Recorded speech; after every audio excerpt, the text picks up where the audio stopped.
So, A House of Dynamite is the latest movie to be directed by Kathryn Bigelow, in which we follow a group of people that have been notified of a missile launched at the United States. And this group of people must determine not only who is responsible for this, but also how to respond. And before I continue on with today's video, let's also start our conversation below. Have you all seen House of Dynamite? What did you think of the movie? Did you like the film? Did you hate the movie? Let me know below. Alright everybody, let's get into A House of Dynamite. Excellent! I am a massive fan of Kathryn Bigelow. Kathryn Bigelow to me is one of the best filmmakers working today, and just like at her body of work, everybody, not only did we have Zero Dark 30, we had Detroit, but to even go back to the 2000s era filmmaking, she gave us The Hurt Locker, which is one of my favorite movies of all time. To say that this movie was one of my most anticipated movies for the rest of the year is such a huge honor. So sitting down for this movie, I was really excited to hopefully see the next great Kathryn Bigelow masterwork, and I'm happy to say that I really dug A House of Dynamite. When it comes to the cast and the performances, everybody in this cast gives such a powerhouse performance, as no one in this ensemble cast really gives a bad performance. Whether you're talking about Rebecca Ferguson, Tracy Letts, Jared Harris, Anthony Ramos, Idris Elba's in this movie, amongst a plethora of stars. Even though to me there was no MVP, everybody has a great spotlight moment, as no one takes that spotlight and doesn't use it to their fullest capacity. The main reason why I was looking forward to this movie, as y'all can imagine, is Kathryn Bigelow's directing. There are two reasons why, at least with this movie especially, why Kathryn Bigelow has such phenomenal skill behind that camera. From the get-go in this movie, not only does she establish the stakes right away, but the other reason why is that right when that inciting incident starts, she effortlessly and gradually builds that tension, like wanting a guitar string that does not want to snap. Another reason why that Kathryn Bigelow's directing here works well is because of how this movie is structured, but I'll also say to its detriment later on, to which I will talk about later, but she keeps you on the razor's edge, not knowing what the hell is going on and how people are trying to respond to such an event happening. Because seriously, here's the thing, guys, this is a movie that really does bring up a lot of scary questions.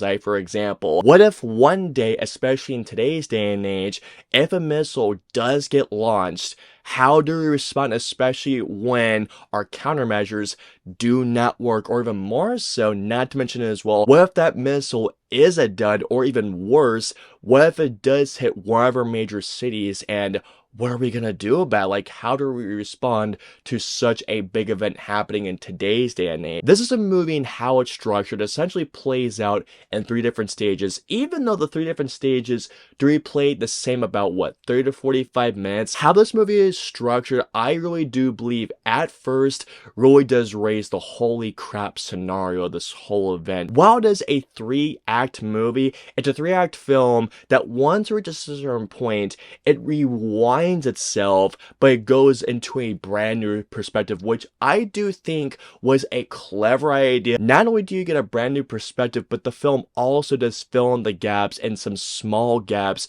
of what you may have missed. And I will say, for the most part, in how this film plays off at first, it did have me hooked in, and I was thinking, okay, what am I missing here? And once the film does fill in those missing gaps, it does become even more of a thrilling, just what if scenario altogether. Another particular thing that I loved with this movie was Barry Ackroyd's cinematography, and I do believe that this is the third time, maybe the fourth time he's worked with Kathryn Bigelow, but regardless, guys, Barry Ackroyd's cinematography, along with Kathryn Bigelow's razor sharp direction, only shows of why Kathryn Bigelow is such a great director, in that she puts you literally right in that room, in that scenario, and it's kind of like documentary type of vibe, where you literally right in that scenario trying to think, holy crap, how are people going to solve what's going on? What the hell is going to happen? Only adds to that non-stop tension build before it does reach its eventual crescendo. Well, that's just fucking great!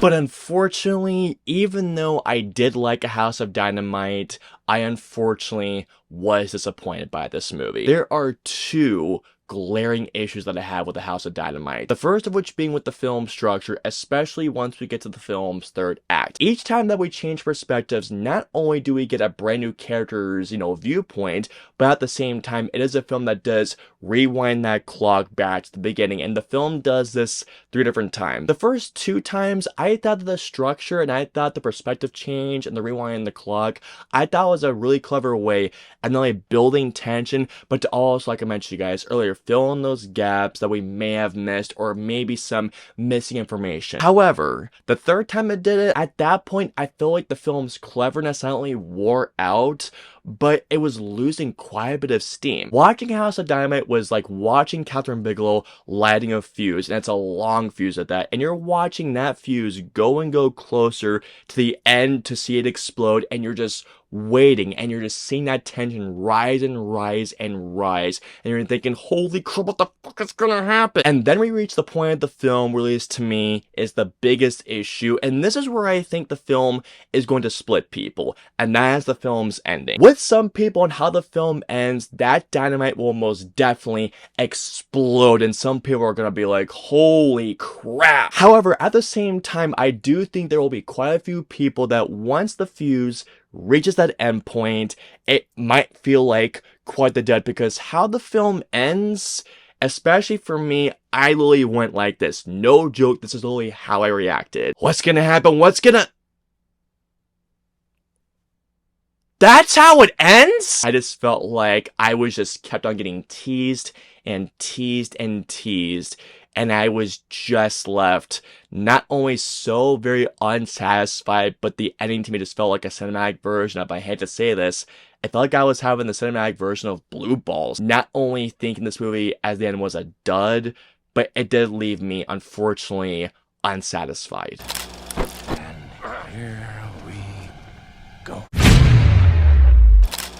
So overall, the first 2 acts of A House of Dynamite had me on the edge of my seat, and I was terrified. But unfortunately, when it came down to the third act and the ending, A House of Dynamite did leave me unsatisfied. All in all, I'm gonna give A House of Dynamite a 3.5 out of 5. I most definitely did enjoy the film, but I do feel like that the third act and the end of the film is gonna leave a lot of people divided. I hope you all enjoyed my review of A House of Dynamite. If so, please hit the like and subscribe buttons. If you guys want to see my previous 2 videos, please go to right there or right there. And of course, until my next review or video goes live, I will see you all next time.